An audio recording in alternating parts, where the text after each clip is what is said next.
The last of NASA's missions to put men on the moon, Apollo 17, took this photo of Earth in December of 1972.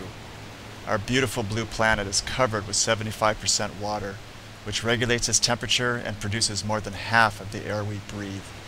It is the only substance on Earth that can be found in solid, liquid, and gas forms, and 97% of it is found in the oceans.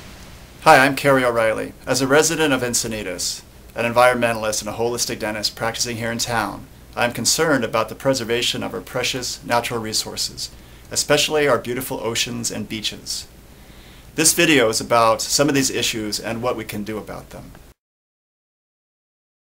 The ocean has been celebrated in story, art, and song for as long as mankind has had a memory.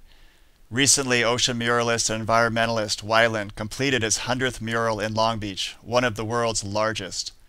By sharing his vision of the marine world, Weiland hopes to inspire people to conserve its beauty and resources.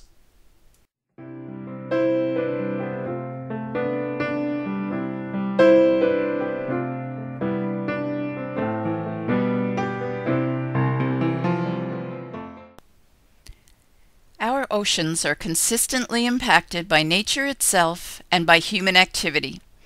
About half of the gases worldwide that contribute to the greenhouse effect are absorbed into the ocean, which delays the effects of global warming.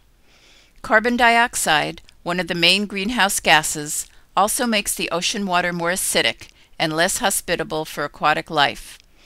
Just as pH or acid-alkaline balance is important for the body's health, it is also important in the ocean. In April this year, President Obama signed legislation to address the environmental and economic impact of acidic ocean waters.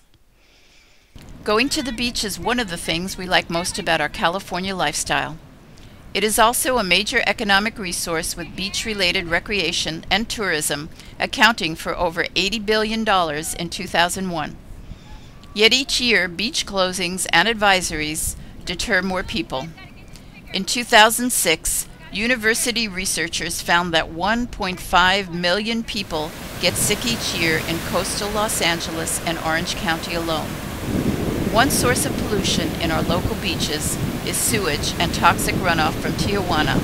Another is pesticides and fertilizer from agriculture. The trash, bacteria, and toxic chemicals that impact people also threaten sea turtles, otters, and other marine life like seabirds. According to the United Nations Environmental Program, 1 million seabirds and 100,000 marine mammals and sea turtles are killed every year. About 90% of all the trash in the ocean is thought to be plastic. In 2006, the UN Environmental Program estimated that every square mile of ocean contains 46,000 pieces of plastic. In the Pacific Ocean between California and Japan, there is a place where the currents collect plastic debris. About 80% of the trash comes from land and the remainder from ships. It's estimated that this area, known as the Pacific Garbage Patch, may be twice the size of Texas. Plastic particles have also been found inside of zooplankton, mussels, and barnacles.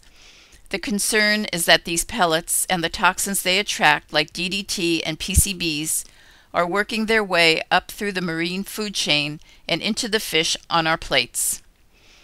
The other culprit in making fish less safe to eat is mercury. The Earth releases 1/3 of the mercury in the environment from its core and in groundwater.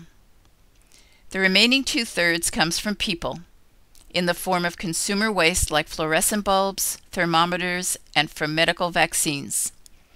Byproducts of coal burning, mining, industry, dentistry, and medicine release mercury into the air and the water. Leaks from offshore drilling and sewage also endanger marine habitats. Once released, inorganic mercury is converted to methylmercury by microorganisms on land and in the water. Through a process called bioaccumulation, mercury works its way up the food chain so that larger predatory fish, like tuna, swordfish, and sharks, have the highest mercury levels.